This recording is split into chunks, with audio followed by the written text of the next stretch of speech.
Hi everybody. So, where do I start? Last video I did for you guys, I had negative pregnancy tests from an IUI. I believe it was my sixth IUI. Since then, of course, we started another cycle because, like I said, in the meantime, between like I guess now and possible IVF, I was going to continue doing IUIs. So that was the plan. We were going forward with that. Turns out on my doctor visit, they found a cyst on my ovary, which was affecting my hormones. My estrogen was quite high, and we were not able to proceed with IUI this time around. So I've just sort of been waiting for my estrogen level to go down. And so for a full proper menstrual cycle to sort of kick in, because what my high estrogen level did was it gave me a very, very strange cycle. It was very, very low, absolutely no cramping, which I always cramp.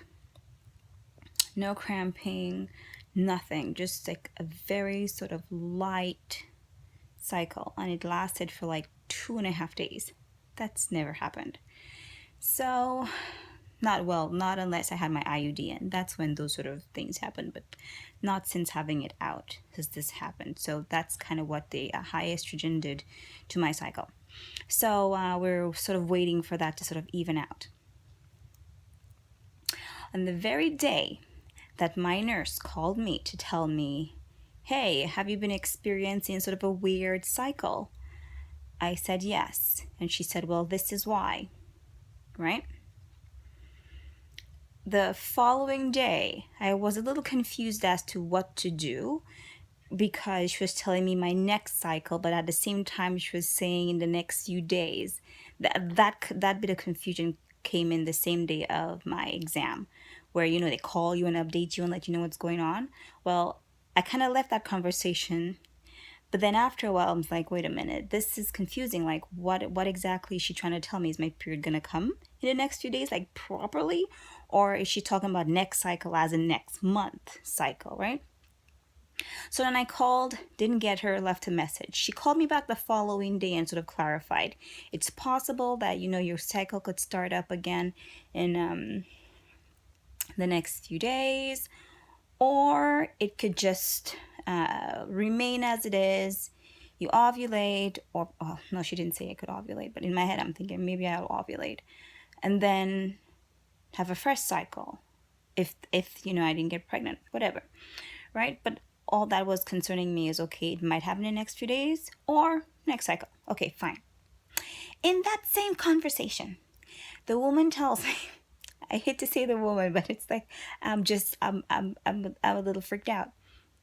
In that same conversation, she mentions, actually, if your cycle doesn't sort of, fix itself in the next little bit, you might want to consider IVF happening in January. January, as in 2018 January. This is after not a few days, or as far as I knew, IVF was going to take me a year to get to the, my turn, right? So in in this little short span of time, I might be doing IVF in January. Okay, a little excited, a little like, oh my God, what's happening? A little nervous. I guess everybody goes through that whole... Okay. So then I call my husband, give him the news. Okay. He's like, okay.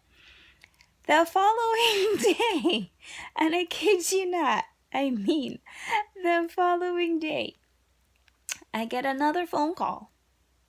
Message, because I'm at work, I can't really readily pick up the phone. So when I check the message, it says, hi, Cyrilia. So looking at your chart, we're going to need you to redo your sono and your I forget the name of it at the moment, but we all probably know what I'm talking about. The sono, where they take a look at your uterus, and the other one where they take a look at your fallopian tubes. Because apparently here in Canada, you need to have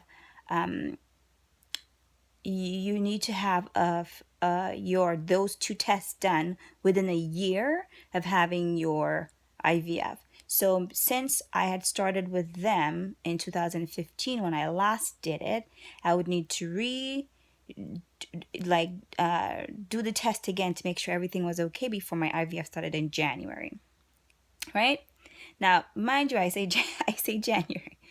But then, as she's telling me in the message that we're going to need to do those two tests over again before I do IVF, she slips in there October, IVFing October, with a sort of laughing, you know, a little chuckle with the whole a few women have dropped off because some got pregnant on their own. Some were not prepared for no, two women dropped off on their own and because they got pregnant, so they had to pull out. And a few women were not prepared for their cycle, which whatever that means. In my head, I'm thinking they didn't have the drug money, because I think that's one of the things that sort of holds people back a little bit. But anyways, a few people got pregnant, a few people a few people dropped off. Like when their turn came, they couldn't do it yet. So that bumped me up to October for IVF. But then at the same time, with the possibility of my cycle needing to regulate itself before I can do a new sono, it might be pushed into November. So here I am going from 1 year before IVF to possibly October, November IVF. I was lost for words. I couldn't believe what was happening. It's like, how do you go from 1 year wait list to next couple months you're doing IVF? Like, how? So fast forward, it's been 2 weeks since I've heard that information. Today I just had my first consultation with the IVF coordinator at RCC. I just came back from that, and she gave me like a whole, lot of information, like 2 pamphlets. There's a lot to update you guys on that, but like we also previous to that, we went to an IVF info session. It's like these people have to realize that a lot of us women know a lot of what goes into this, because we follow people on YouTube, we're researchers, we do a lot of digging. So a lot of the information I already had. But anyways, so from what it looks like, I might not have to do a ton of drugs when this whole thing starts. They're only supposedly giving me Gonalaf. Maybe one more other drug once my fertility doctor gets a look at like what what my nurse at RCC has planned for me. So it looks like all I'm going to be doing is Gonalaf for the first 5 days, and then possibly moving on to Cetratide from 6, 7, 8, 9, 10, and then possible trigger, then retrieval.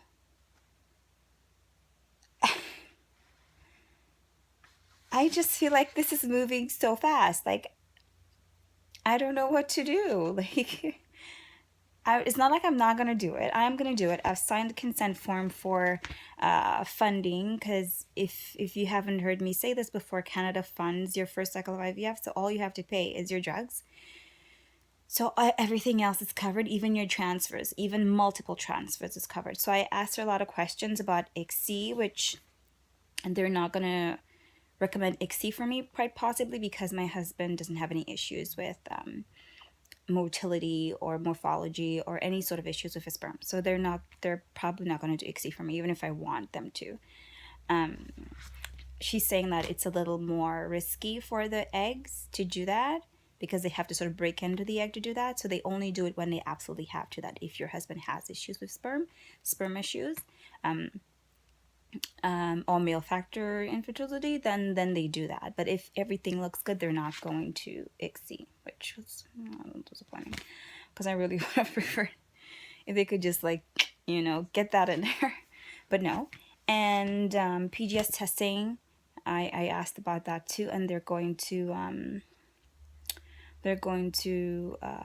try that for me. But I need to also she wants me to talk to my doctor about it and my husband, because it's quite a lot more. It's like $4,000 more for PGS testing, which she's of the opinion that it's like a good idea for me considering my age. My last miscarriage was last year, and the lack of success since then with IUIs. So I'm thinking about it. But the great news is that Canada will pay for multiple transfers. So, like, say we do a fresh embryo transfer day 6 or whatever, right? Canadian government pays for that. And say, that one takes, I wait a while and I want to do another transfer, they will pay for that too. If the first transfer doesn't take and we have to do a second transfer, like a frozen sample, a frozen embryo transfer, Canada will pay for that too. So every transfer associated with this funded cycle, they will pay for. So, I mean, that's good. But at the same time, I would like to know that my embryos are good before I implant them, because I don't want to have to go through another miscarriage and like anything like that. Plus, there's also the risk of Down syndrome, apparently, for me. Well, not apparently. I've known this for a while, but and not a number of other things, I don't believe. But like just watching other women do PGS testing online on YouTube, there's a whole nother set of things that they get to look for, like some trichomy or trisomy something or another that's like prevents an embryo from like proceeding in growth like past day 6, right? So these little things that sort of come around like a month, 2 months into your pregnancy, it can avoid all of that, right? Getting attached to a baby, dreaming of a baby, of the gender and all that, which if we do PGS testing, I want to know the genders. So here comes the new worry. What's PGS testing gonna tell me? My eggs are shitty? Or I don't know. It's just a whole lot of like, I just hope everything is okay with my eggs. I asked her what she thought about DHEA. I don't know if you guys know this, if I've mentioned this before, but DHEA is like, it's over-the-counter drugs for you guys in the US. For us here in Canada, it's a controlled substance. So we need to get a prescription from our doctor, and it has to be filled at a compound pharmacy. So it's not even like just every old pharmacy around the corner you can go to. You need to find a specific kind of pharmacy to get DHEA, because they need to pack it for you. They need to actually build the darn thing and give it to you. And I have a prescription for it, but it's like $165 for like 1 month's worth of pills.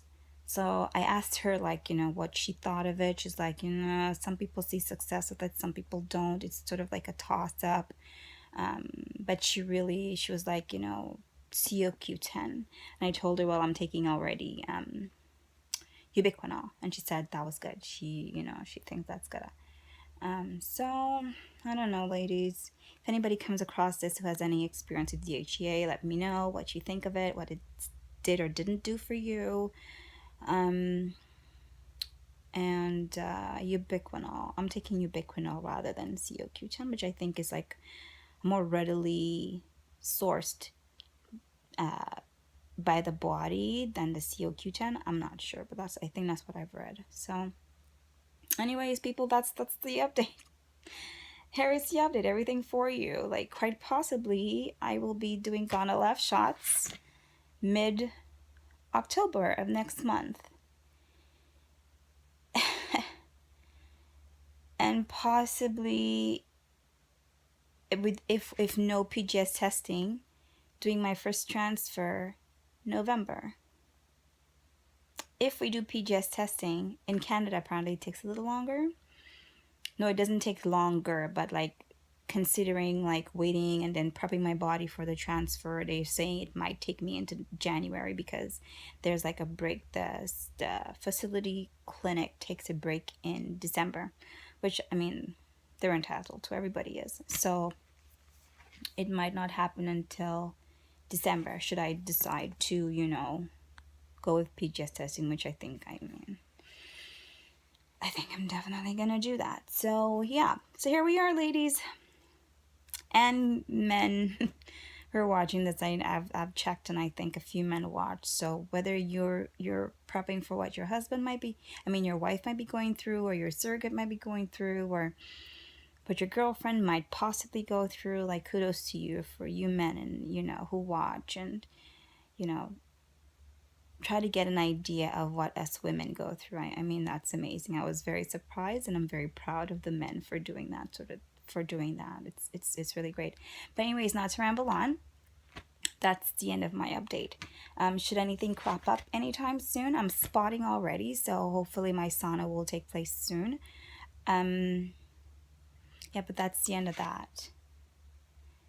Yeah, I believe that's everything I need to update you guys on. So yeah, as soon as my sono happens, I will let you guys know, and because that would pretty much kick off the beginning for like Ghana left shots and everything, and apparently that shot is going to be like an off-visual shot. It's like a tiny little needle. I'm so happy. And they don't do progesterone with intermuscular shots. It's suppository, so it's like, yes, I don't have to worry about that one either. That's amazing. So yeah, so that's everything, ladies. So whether you're celebrating for me, worried for me like I am, or if you're excited, send all those positive vibes my way, because right now I'm a little bit freaked out. Like, I'm a little bit nervous. Like, just it's a lot, and it's happening so fast. Like, I've had like no time to like mentally prepare for this. So, all right. Thank you for listening, and I hope to hear from you guys regarding DHEA. If you have any information for me there, or anything else you'd like to pass on, I would really appreciate it, because right now it's a little bit, a lot actually going on up there. Anyways, bye guys. Thanks so much for listening. Bye.